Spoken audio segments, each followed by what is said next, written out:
UP के नोएडा प्राधिकरण से आवंटित मकान और फ्लैट खरीदना महंगा हो जाएगा। यहां नई आवंटन दरें लागू होने से आवासीय, औद्योगिक, संस्थागत और ग्रुप हाउसिंग की संपत्ति 6% महंगी हो जाएगी। बता दें, प्राधिकरण ने आवंटन दरें बढ़ाने का फैसला 28 मार्च को हुई बोर्ड बैठक में लिया था।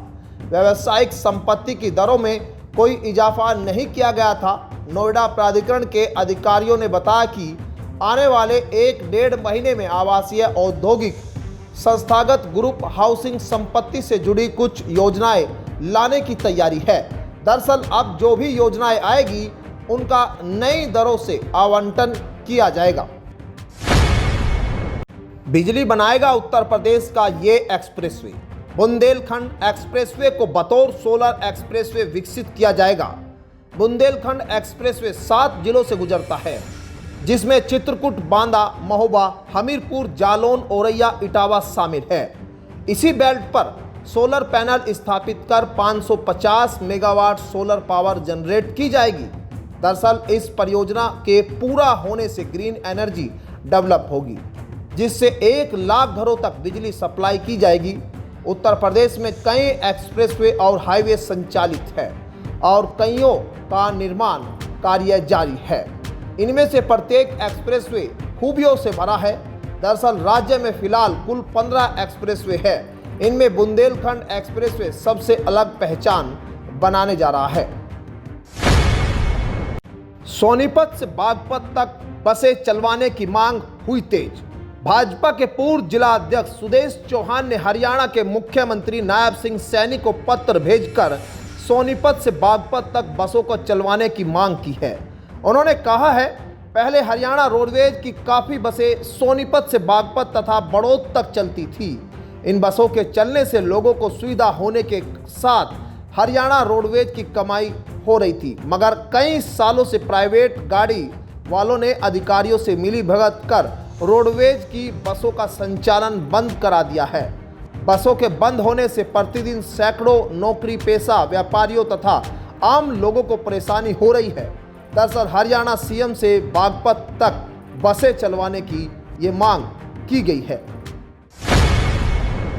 मुजफ्फरनगर में ट्रैफिक नियमों की उड़ी धज्जियां। उत्तर प्रदेश के मुजफ्फरनगर में सड़क सुरक्षा नियमों की अनदेखी का एक चौंकाने वाला मामला सामने आया है। शहर की सड़कों पर एक ही बाइक पर 6 से अधिक युवक सवार दिखाई देते हैं, तो सोशल मीडिया पर यह तस्वीर भी वायरल हो जाती है। इनमें से किसी ने भी हेलमेट तक नहीं पहना, जिनकी तस्वीर अब सोशल मीडिया पर ट्रोल कर रही है। यह घटना ट्रैफिक पुलिस और प्रशासन की कार्यप्रणाली पर सवाल भी खड़े कर रही है। यह घटना मोटर व्हीकल एक्ट का खुला उल्लंघन कहे तो गलत नहीं होगा। भारत में सड़क दुर्घटनाओं के मामले में हर साल बढ़ रहे इस तरह की लापरवाही न केवल इन युवाओं की जान को खतरे में डालती है, बल्कि अन्य लोगों की सुरक्षा के लिए भी जोखिम बनती दिखाई देती है। यूपी चुनाव के लिए मायावती ने शुरू कर दिया ये काम। अपने लगातार गिरते जनाधार से बेचैन हुए बहुजन समाज पार्टी नेतृत्व ने 2027 में उत्तर प्रदेश में होने वाले विधानसभा चुनाव से पहले अन्य पिछड़ा वर्ग से जुड़ने के लिए अपने सफल भाईचारा प्रयोग की फिर दोहराने की योजना पर काम करना शुरू कर दिया। भाईचारा एक प्रयोग था जो 2007 के चुनाव से पहले किया गया था।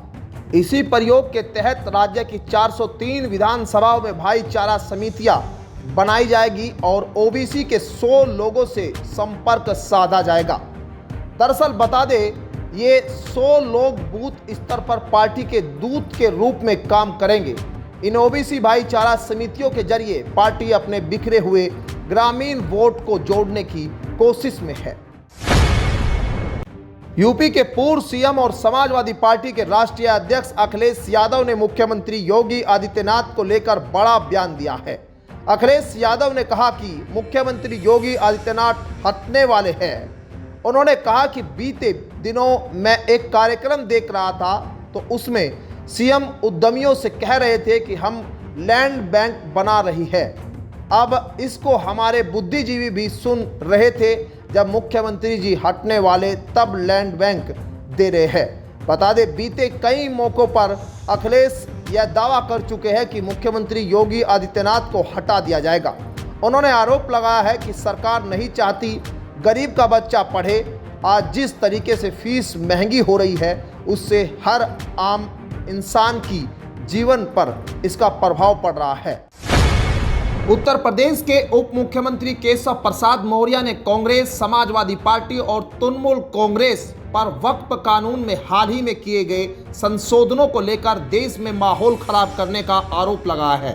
केशव प्रसाद मौर्य ने यहां भाजपा मुख्यालय में पार्टी की ओर से आयोजित वक्फ सुधार जन जागरण अभियान 2025 कार्यक्रम में क्षेत्रीय कार्यशाला का उद्घाटन किया। उन्होंने कहा कि वक्फ संशोधन विधेयक का पारित होना देश के इतिहास में संसद द्वारा किए गए कार्यों में से एक है।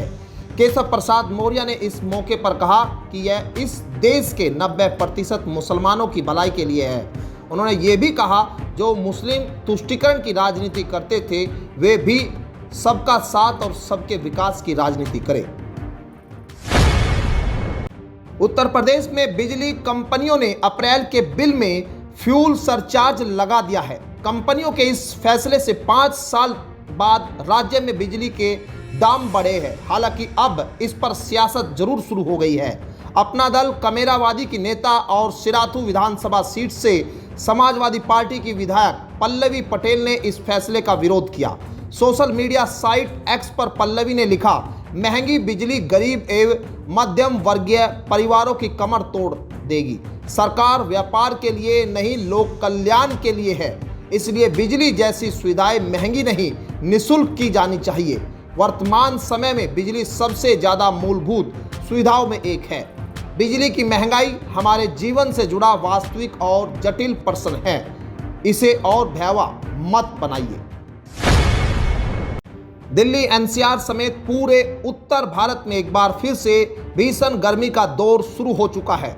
वहीं पहाड़ी इलाकों में बर्फबारी और बारिश जारी है। इस बीच मौसम विभाग ने कल के लिए पूर्वानुमान जारी किया है।